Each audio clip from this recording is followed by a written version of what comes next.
Welcome to the Authors Allies podcast, where female indie authors come to build better book marketing without sacrificing their sanity or their evenings. I'm Rebecca Pachorik, book marketing strategist and founder of Authors Allies. Each episode, I'll help you simplify your marketing, sell more books, and create a business that supports the life you actually want. So grab your favorite drink and let's get started. Hey there, welcome back to the Authors Allies podcast. I'm Rebecca Pachorik, and if you're just joining us for the first time, welcome here. I want to nudge all of you to go back and listen to episodes 46 and 47 first, if you have not yet. Today is part 3 of what has become a little series on content repurposing for authors, and it's all going to make a lot more sense with that context in place first. Here's a quick recap of where we've been so far. In episode 46, we talked about the why, the one and done trap that most authors are stuck in, the real difference between reposting and repurposing, the 4 strategic returns on a repurposing practice, and why something called generative engine optimization is becoming increasingly important for author discoverability. In episode 47, we talked more about the how. I walked you behind the scenes of a real repurposing system in action and through 3 phases: establishing your core asset, amplifying it across platforms, and extending its life cycle into new content formats like this very podcast. Today, we're wrapping it all up with the piece that ties everything together. We're talking about why your content should never really have a finish line. I want to introduce you to a framework that I call the content loop. I'm going to walk you through the mindset shift that makes this whole system sustainable long term. I'm going to share the tools I use to keep it all running and give you the most stripped down starting point possible so you can begin implementing this even if you only have 10 extra minutes after you hit publish. Okay, so this is the episode where it all clicks. Let's get into it. Here's the insight that I think changes everything about how you approach content creation going forward. Individual pieces of content don't have finish lines. They have cycles. And I want to walk you through the content loop because once you can see it clearly, the whole repurposing system starts to make much more intuitive sense. Picture a loop, a continuous cycle with 4 parts feeding into each other, right? So you're going to start with that long form content, whether it's a blog post, a podcast episode, video class, it could even be a chapter of your book. This is your anchor. It's establishing your core idea with depth, nuance, and credibility. It's the piece that demonstrates your expertise fully and gives your readers a reason to trust you. Then from that long form content, you're creating the short form content. Think social posts, quote graphics, audiograms, reels. These pieces distill the most shareable, compelling moments from your long form anchor and distribute them across the platforms where your readers are already spending time. Their job is not to replace the long form piece. Their job is to drive readers back to it, right? And so your email content is going to take this a step further. It's going to nurture your engaged readers with a little extra context, a direct link to the core asset, and the kind of personal relationship that you can only build really with email. Those email subscribers are your warmest audience. They invited you into their inbox. The content you send them should feel like a conversation and not like a podcast broadcast, right? So then with the search and AI discovery through both traditional SEO and the GEO we talked about in part 1, we're going to bring brand new readers into the loop organically. People who have never heard of you find a piece of your content through a search or through an AI recommendation, and they enter your ecosystem for the very first time. And then the cycle starts again because that blog post drives podcast listeners. The podcast drives email subscribers. The email drives social followers back to the blog. The social post introduces new readers to the podcast in the first place. So each platform and each format is pointing people towards your core assets and towards you. None of these formats exist in isolation. Each one is an entry point into your content ecosystem. And therefore, each one is a pathway back to your books, your email list, and your author community. So when you see your content this way as a loop with cycles rather than that straight line linear process, you stop feeling like you're always starting over, because you're not. You're building something that compounds over time. So every new piece is going to connect back to the ones that came before it, strengthening your whole web. Okay, now, this is what I believe is the real root of content burnout for authors. And it comes down to that one question most of us are unconsciously asking every single time we sit down to create. What should I post today? That's like the evil enemy of content creators, right? This question puts you in a reactive mode every single time. It treats each piece of content as a standalone event with no connection to anything else. It starts from zero, and over time, it's absolutely exhausting, because you're constantly generating, constantly producing, constantly coming up with something from nothing. Oh my goodness, it leads directly to the one and done trap that we talked about in episode 1 of this series. So the more powerful question is, how? How can this one piece of content work harder for me? This is the question that puts you in a systems mindset. And here's the thing about systems thinkers. They don't feel behind on content because they're not chasing ideas. They're working a process. They create one piece with intention. They distribute across multiple format and platforms. And then they let the system keep running while they focus on what they actually love, which is writing their books. So here's what that basic system can look like. I want you to leave today with something concrete you can actually implement. Step 1, create one substantial long form piece of content. Blog post, a class, an interview, a detailed newsletter, something that fully develops an idea that's genuinely valuable to your ideal reader. This is your core asset. Everything else is going to flow from here. Don't skip the depth though. The more fully developed this original piece is, the more you have to work with in every phase that follows. Now, step 2. After you've got your piece, identify your 3 to 5 most shareable moments. What's the line that made you go, oh my gosh, that's a good one? What's the insight your audience would want to screenshot and save? What's the question that your post answers that your ideal reader is going to be Googling at midnight? Those are your repurposing seeds. Pull those out, write them down separately before you do anything else. Okay, step 3. Adapt those moments into platform appropriate short form assets.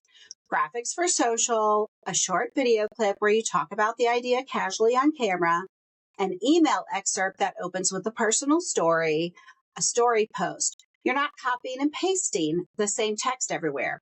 You're adapting the original idea for the context and culture of each platform.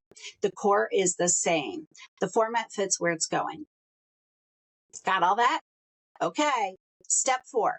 Now we're going to schedule the distribution across your active platforms, staggered over days or weeks. You don't need everything to go out on the same day. You want this same idea to appear in different formats at different times, so it feels fresh and varied, not repetitive. It's like consistency without monotony. That's our goal here. Okay.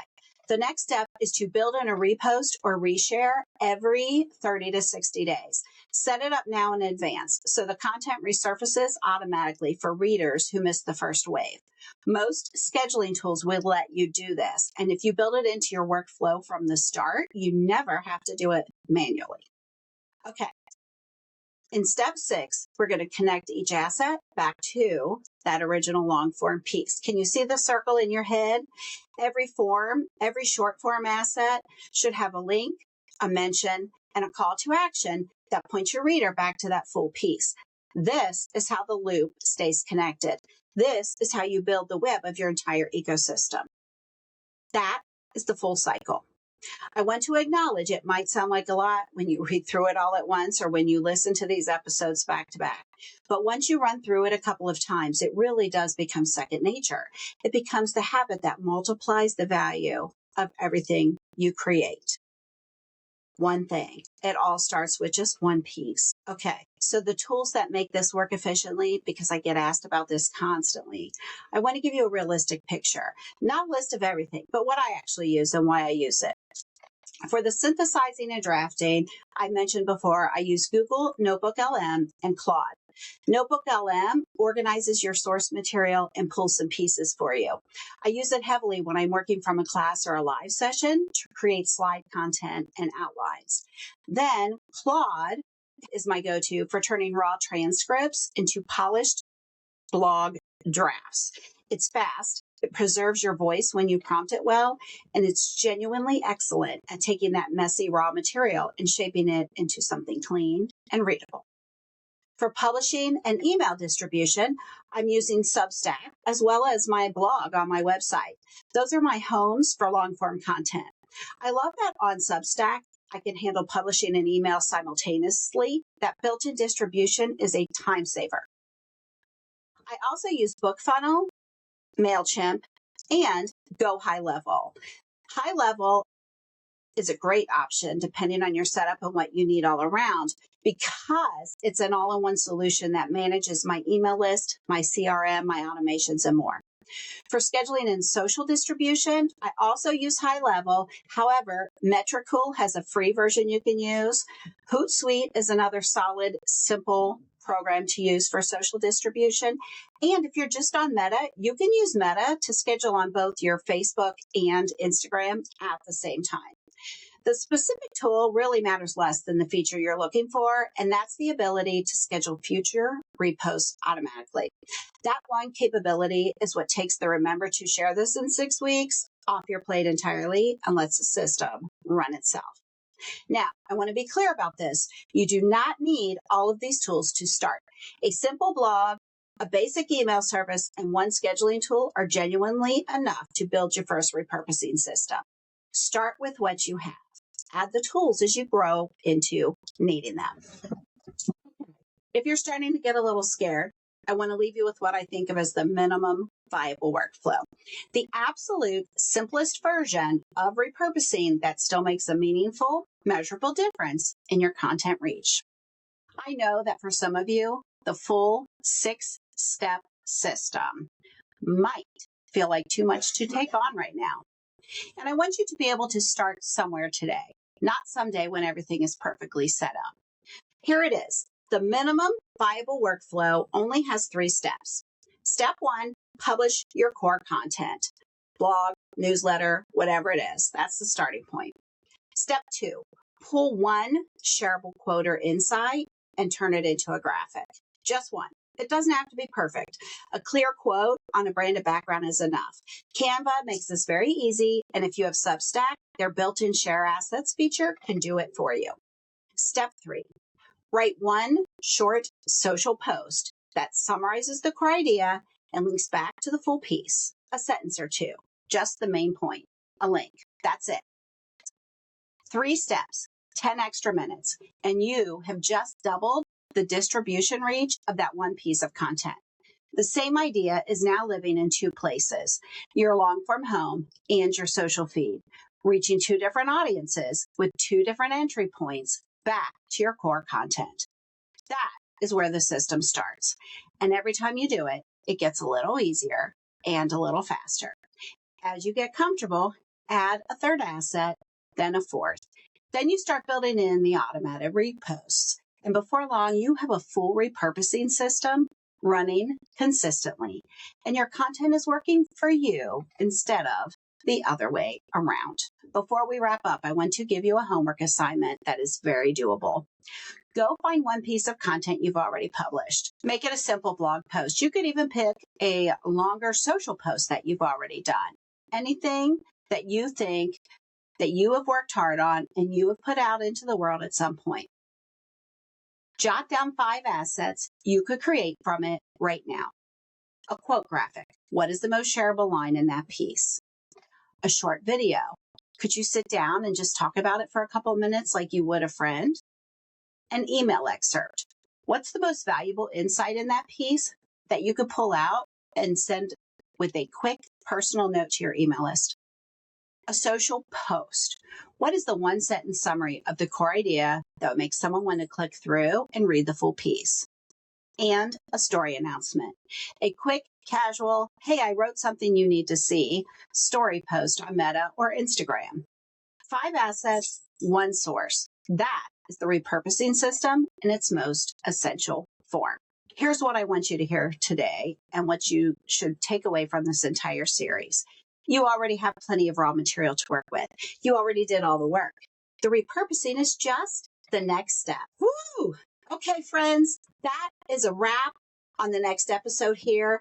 And honestly, this little series on content repurposing has been fun. I hope between all these episodes, you have everything you need to understand both why it matters and how to start doing it. Stop asking what you should post today and start asking how your existing content can work harder. That single question is going to take you from constantly running on the content treadmill to building something that compounds and grows over time. If you want to build this kind of system with support, with live strategy, templates you can implement immediately, and a community of fellow female authors who are doing the same work alongside you, I'd love for you to come join us inside the Authors Allies Roundtable on School. You can get in for free, and we do have paid upgrades available. No pressure. Just come see if it's a fit for where you are right now. And if you're not ready for that yet, grab my free ebook, 10 Steps to Creating Your Ultimate Book Marketing Plan. You'll see more about repurposing and reposting your content in there. It's a great foundation for everything we've been talking about across this mini series. Thank you so much for spending time with me. If these episodes were helpful, the kindest thing you can do is share them with a fellow author who needs to hear the message. And make sure you're subscribed so you don't miss what's coming up next. Grab your coffee, grab your notebook, write a few things down, get it out there, and I will see you in the next episode. Thanks for spending time with me today. If you're ready for practical marketing support, encouragement, and a community of other authors who truly get it, come join us inside the free Authors Allies School community. You'll find training, resources, and fellow female indie authors working towards the same goal, growing their books and business without living on social media. We'd love to welcome you to the table. Until next time, keep writing, keep sharing your story, and remember, your readers can't fall in love with a book they never discover.